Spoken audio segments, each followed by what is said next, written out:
to toe. It was bad. We wore out your shoes. Yeah, but of course we had extra weight, you know. We had to carry our song books and our bedrolls. You know, we had a lot of regular stuff. Because the singing was the fabulous song. Oh, you have actually a song that you sang on the march. On the march, in action. That's right. It goes something I'd love like to this. hear it. Sure you would. Coast to coast. Yes, coast to coast. Coast to coast. Send me the trailer that you slept in while all of us were sleeping on the ground. On the ground, them corncobs were sticking in my backbone. But in your trailer you were sleeping mighty sound, mighty sound. We waited so long for you to wake up and lead us on to old Montgomery. Montgomery!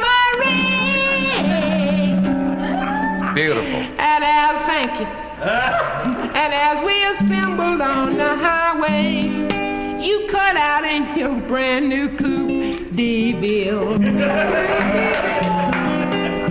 We wonder if you were thinking of us when you called us to come down and demonstrate.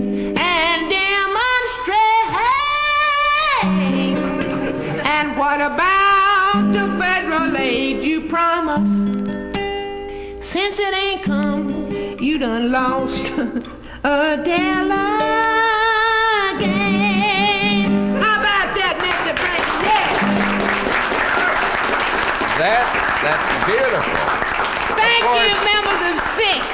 Of course, a song like that would inspire you on. Tears me up. Well, that was what we called the road gang song. That's the road gang song. Road gang song, that's right. Beautiful. So actually, he was an advance guard of the march. The Reverend, with his peace award, was moving on toward Montgomery ahead of the troops. Is that correct? Yes, and I am proud to announce, Mr. Crunkley, that we have in downtown Los Angeles our leader with it this afternoon. The Reverend, you know, the one that is the seventh son, really. Could we bring him on for a word? Oh, yes, I think. Reverend, would you drop your cape and come on over, darling? Here he is, and I want him to meet you. I'm very pleased to meet you. I've heard a great deal about you. Well, thank you very much. I am very happy to be here in Los Angeles today. And I am very happy to make the scene today. And if I might, Mr. Crunkle, I would like to... Shingley, you man. I would like to say that on behalf of myself and my powerful organization, that I am most flattered to receive such an appropriate award as the nation has seen fit to lay on me. This Peace Award. Somebody done tore it in a million pieces. But it's true that I have brought peace and harmony to the land here in Los Angeles. And I feel like that you have selected the right one to receive such a Peace Award, especially since it is busted up in so many pieces.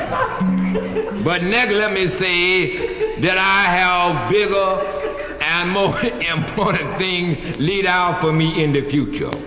Plans in the future. Vietnam. Vietnam. Could you expound on Vietnam?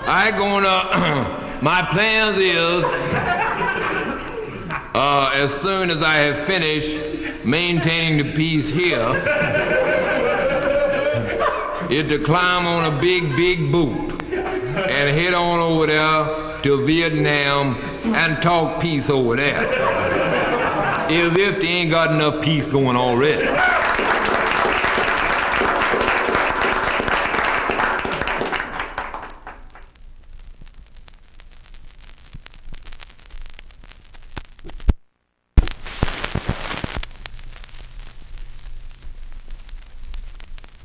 Good evening, ladies.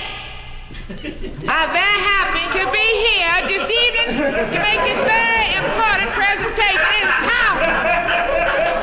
Powerful.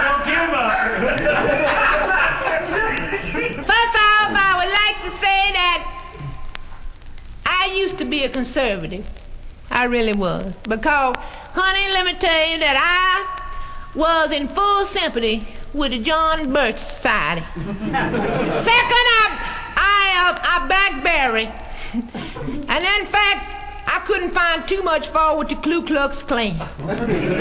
I went on for several years in this direction, but when they dropped the gap on rioting and looting, honey, I had to give all that other up. Because I could see right quick that this was more commercial, don't you think? This would sell, honey. Now, I know that all of you have heard of some of the more prominent political organizations. First, Coupe. That's one of the foundation groups, and a more recent, hallelujah. And a more recent organization known as SNCC. But I would like to introduce you to something brand new and different. The name of my outfit is SICK. SICK. That stands for the Society for Increased and Continuous Chaos. Hallelujah.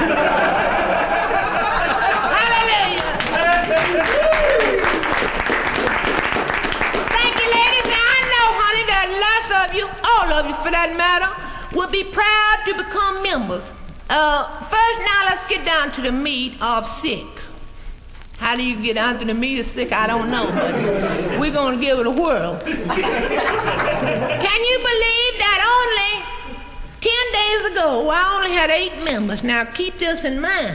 This is powerful. 8 members. But I was thinking, right, I picked up the telephone, made a long-distance call to Greenwich Village, and recruited 2,496 members like that. How did I do it, you say?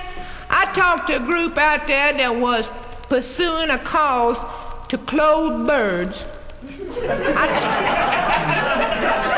I told them, I said, it ain't commercial. It won't sell. You're going down a dead-end street. So just with a flip of the wrist, shazam! I had assumed 2,500 members. I know that you're all excited this evening as I have come before you to hear about my exciting trip out to Los Angeles. So let's get into the meat of that right now. It all started, of course, with a bus ride, with a long, hot ride. We started here from Atlanta, Georgia, and proceeded on.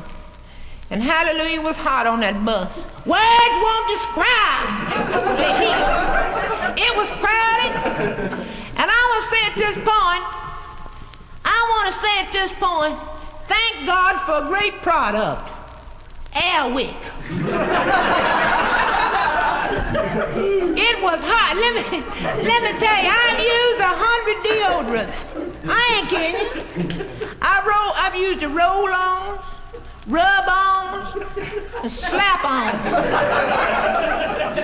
But until I discovered Airwick, if I ain't discovered it, I'd still be out here in jail in Texas. Really. Here we was, get the picture now, rolling along the highway going to Texas, see.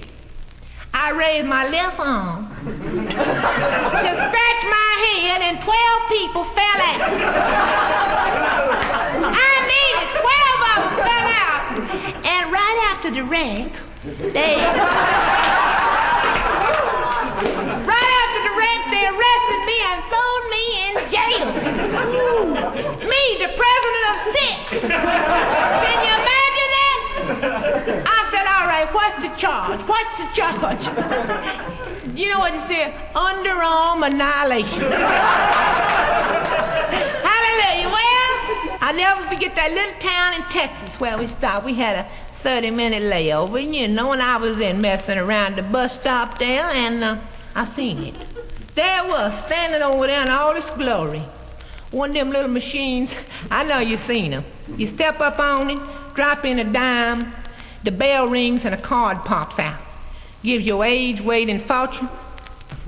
Well, you know, boredom set in, and I climbed up on it. I climbed up on it, dropped in a dime, the bell rang, and a card come out. Say, you is a demonstrator. Say,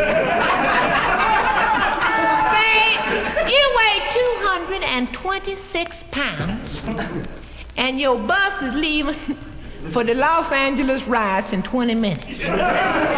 Do you believe it? It wasn't even IBM. But that's what it said. I was flabbergasted. I reeled off of the machine, couldn't hardly draw my breath, and then it happened. I look over, and what do you think I saw? A member of the Ku Klux Klan.